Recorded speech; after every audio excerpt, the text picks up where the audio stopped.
A gente só tinha um sonho de ser jogador de futebol e daqui a pouco deslumbrou o mundo na nossa frente, na nossa carreira.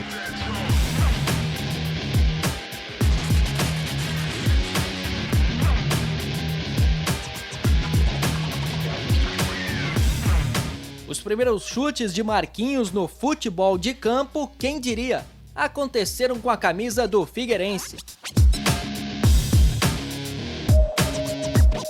Mas a carreira do maior ídolo azurra da atualidade começou no futsal, na época chamado de futebol de salão. Marquinhos, o que houve com sua caneleira? Um guri me deu um chute na caneleira, daí ela rachou, mas tá bom que nós fomos classificados. Foram muitos momentos felizes, e onde Florianópolis em si tinha os seus clubes sociais, eram muito fortes, a gente disputava campeonatos estaduais da cidade, era uma rivalidade legal, onde se juntavam os pais e a gente dentro da quadra era muito feliz.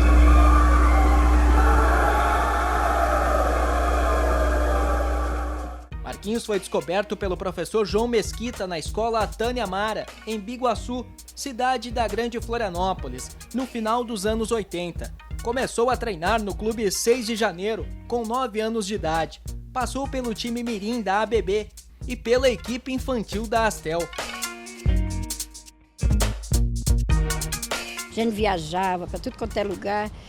E olha, vibrei muito com os golzinhos dele, futebol de salão. Ele era sempre diferenciado, né? Sempre fazia diferença em todo jogo. Ele tinha todos os traços de vencedor, né? Ele tem sempre aquela vontade de se superar. Vários jogos onde ele perdia, ele ficava chorando, queria brigar com os amigos. Várias vezes eu tive que tirá-lo de dentro da quadra para acalmar ele, sentar no banco. Queria desistir, não queria mais jogar salão, não queria, e a gente via que ele tinha algo diferente, todo mundo insistindo, e ele queria desistir, até que ele desistiu do salão e falou, não vou jogar o campo. Então se imaginava uma pessoa saindo da serraria de Biguaçu e ir para o mundo. Então o salão me ajudou, o futebol de campo deu essa continuidade e hoje eu posso dizer que sou um cara bastante realizado, né, pelo lado profissional. E quis o destino que a primeira experiência de Marquinhos nos gramados fosse, veja só, no Alvinegro. Ano 1997, nome Marcos Vicente dos Santos, categoria juvenil. A carteirinha de atleta federado, assinada por M10, confirma, o Anjo Loiro era jogador do Figueira. Albenir Marques, ídolo alvinegro e um dos maiores artilheiros da história do time, foi o responsável por levar Marquinhos para o Scarpelli. Bena revela pela primeira vez o motivo que fez o talentoso meia se formar na base do Furacão do Estreito. O pai dele tinha um bar e o Marquinho consumia muito os bolinhos de carne do pai. Consumia muito. Comia, dava para os amigos. O Marquinho sempre foi muito amigo, né, dos amigos dele, como ele é até hoje. Então o pai dele me pediu, Bena, pelo amor de Deus, dá um jeito nesse menino. E eu perguntei ao Marquinho, tu quer jogar futebol? Ele disse, quero. Tu quer jogar futebol? Quero. Tu quer jogar futebol? Quero! Eu digo, agora você quer, então agora você vai. Marquinhos costumava treinar nesse campinho de futebol de areia, como esses garotos aqui. Além de driblar os adversários, naquela época era preciso superar uma outra dificuldade. Como todo clube naquela época, em 97, ainda não, a palavra CT era novidade, e pelas dificuldades que o clube se encontrava, a gente tinha como alternativas alguns lugares, e aqui não deixava de ser uma opção. Em função da gente não ter uma disponibilidade de campo, vínhamos para cá treinar como alternativa. Essas fotos até agora inéditas mostram o Marquinhos Franzino atuando pelo Figueira na decisão do Campeonato Citadino de 97 contra a Astel. O alvinegro goleou por 8-1 e garantiu esta taça, que hoje está no memorial do clube. Como sempre, o Marquinhos é dotado de muita qualidade e um atleta muito diferenciado já naquela época, nessa categoria. O Marquinhos foi preponderante em relação ao título. Na época ele se dividia entre o Figueirense e o time de futsal do Clube 6 de Janeiro, do bairro Balneário, no Estreito. A sede ficava onde hoje está sendo construído esse condomínio residencial. Nos gramados, além de ser campeão citadino, o jogador participou da campanha que levou o time à decisão do campeonato estadual da categoria. O Jogo Aberto SC localizou alguns dos colegas de M10 nos tempos de Figueira, uma fase literalmente doce na vida do Anjo Loiro.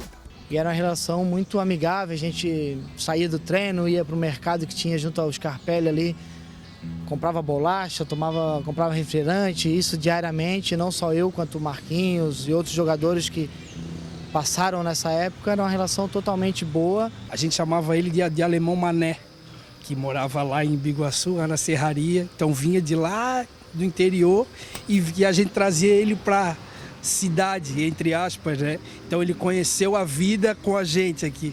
Quem viveu na época garante, vestir a camisa e chuteira do Alvinegro era algo muito especial. Eu me lembro de todos os momentos, assim, até porque na época era um sonho da gente, né? Tem dias que a gente se pega pensando, assim, naquele tempo, muito bom, assim, não esquece nunca.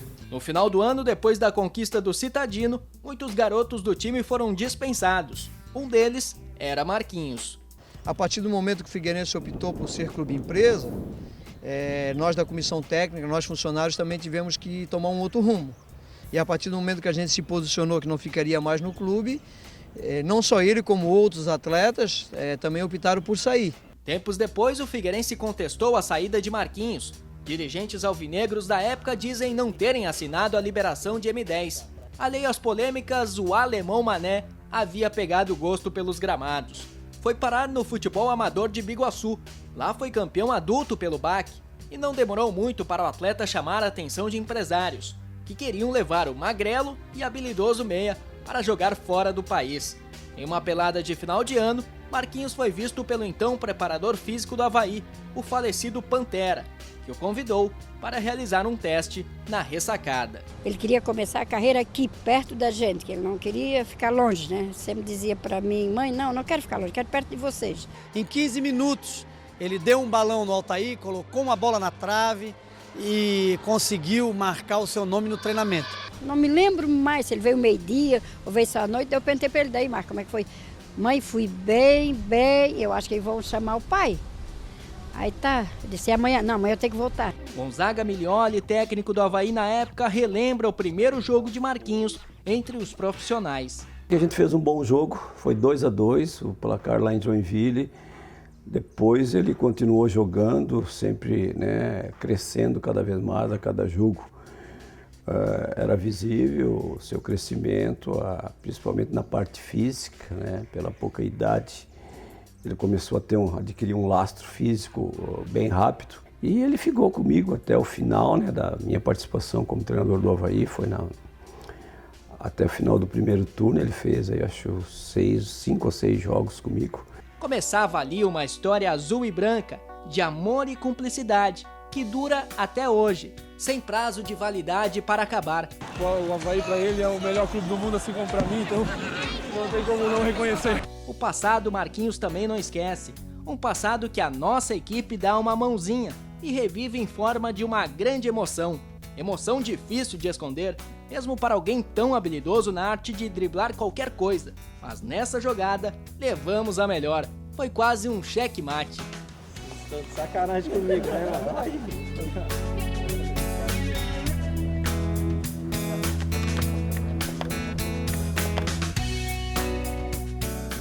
A pressão já é grande dentro do campo, vocês querem me deixar constrangido aí. Não esperava isso, Marquinhos? Eu nunca espera, imagina esses caras aqui, tá louco, faz tempo, a gente só se encontra de vez em quando. Nossa, vocês são de brincadeira mesmo. Passa na sua cabeça quando você, agora nesse momento que você reencontra ele? Porra, passa tudo, passa desde 10 anos juntos, esse cara aqui, todo mundo, desde 10 anos a gente jogou junto, né, às vezes contra, mas a maioria das vezes a favor, né? Então é momento de infância que a gente teve legal pra caramba e, é uma coisa que a gente fica até sem palavras, mas legal de, parabéns aí, quem teve essa ideia, legal, a gente fica lisonjeado de poder estar representando eles, queira ou não queira. A gente sabe que eles viram a nossa trajetória e sabe o quanto foi difícil a gente chegar, porque foram um cara que acompanharam a gente desde 10 anos e hoje, como eu te falei, minha carreira, posso parar hoje e paro contente, feliz. Pude representar não só a nação havaiana, mas como tantos amigos que fiz, que eles estão representando hoje aqui, fico particularmente contente de poder estar levando não só o meu nome, mas o nome de Biguaçu, o nome do salão, o nome de tudo quanto foi o lugar que passei. E as lembranças dos tempos de Figueirense, hein, Marquinhos? Conta pra nós. Lembranças que a gente treinava embaixo da arquibancada, né? E a gente treinava na pracinha do Estreito, e a gente pegava o ônibus, principalmente eu e o Jean, que a gente vinha de Biguaçu, pegávamos o ônibus junto, era uma correria. Então foi um momento que a gente não levava tão a sério assim, mas foi um momento que, como eu te falei, que importante também, porque ali a gente começou a ver um pouquinho mais, ter um pouquinho mais essa abertura de futebol de campo. Então hoje muita gente se pergunta se eu continuasse no Figueirense, eu viraria jogador do Figueirense, não sei, porque naquela ocasião não levava muito a sério o futebol de campo, né? Jogava muito pouco no Figueirense, treinava pouco também, porque não tinha a estrutura que tem hoje. Valeu a pena, eu me lembro daquela época até hoje, principalmente por jogar com o meu ídolo. Hoje no meu time de coração, porque eu também sou havaiano, então hoje eu torço por ele 2 vezes, por ser meu amigo, por a gente ter se criado, bem dizer, junto aí desde 11, 12 anos, e por ser havaiano, e hoje ele está arrebentando no Havaí aí. Até quando a gente fala assim, pô, joguei com o Marquinhos, a gente dividia bolacha, dividia refrigerante, o pessoal, pô, Marquinhos. O pessoal não acredita? Não acredito, pô, Marquinhos, dividia. Hoje ele tá lá, mas enfim, pô, a gente torce por ele. O Marquinhos, assim, o que ele é dentro de campo, ele é fora, ele fala na cara as coisas, arruma confusão já desde pequeno, desde a época do juvenil, já arrumava algumas encrencas, por quê? Pela qualidade que ele tinha no futebol, sempre os adversários sempre já incomodava, né? Momentos que a gente viveu junto, partilhou junto dificuldades de dinheiro, de treino, mas hoje a gente é grato porque de uma maneira ou outra a gente acredita que contribuiu um pouco para o sucesso dele também. São muitas lembranças boas, dificuldades, mas a dificuldade tem que todo mundo passa e principalmente no futebol. A gente levava a roupa para casa para lavar em casa, para não pegar a roupa suja no outro dia, ou o calção menor, ou a meia frouxa. Na semifinal do Citadino daquele ano, o destino colocou o Figueirense e Havaí frente a frente, mas quis o destino também que Marquinhos não enfrentasse o seu clube do coração. Contra o Havaí, o pessoal me pergunta, mas esse jogo eu não joguei porque eu tinha compromisso com o futebol de salão, que o futebol de salão me dava um dinheiro, né? E hoje você agradece por não ter enfrentado o Havaí ou de boa pra você? Não, cara, porque o torcedor ele existiu desde pequeno, mas essa paixão que eu tive, assim, essa diferença de clubes, ela começou depois do fatídico clássico do CREL, né? Que começou essa rivalidade um pouco maior. E é claro que às vezes eu ultrapassando um pouco de um lado, a torcedor do Figueirense ultrapassando do outro. Agora eu vou deixar os minutos finais aí o Marquinhos trocar uma ideia com eles, porque já faz um tempo que vocês não se viam, né? Faz bastante tempo, mas a gente sabe que essa correria aí a gente não consegue ter esse contato direto, mas quando tem é maravilhoso, como eu falei. Daqui a pouco a gente para de jogar, a gente vai ter mais esse contato de poder trocar ideia e conversar bastante, porque eles também devem ter muitas conversas, não só eu falar para eles, mas eles também têm muitas coisas para falar comigo e a gente relembrar algumas coisas que na frente da câmera a gente não pode falar. Fique à vontade. O destino traçou diferentes caminhos para cada um deles. O de M10 todo mundo conhece. Ele se tornou o ídolo de uma nação. Já Gustavo, Gabriel, Jean e Robson, a vida se encarregou de levá-los para outros desafios.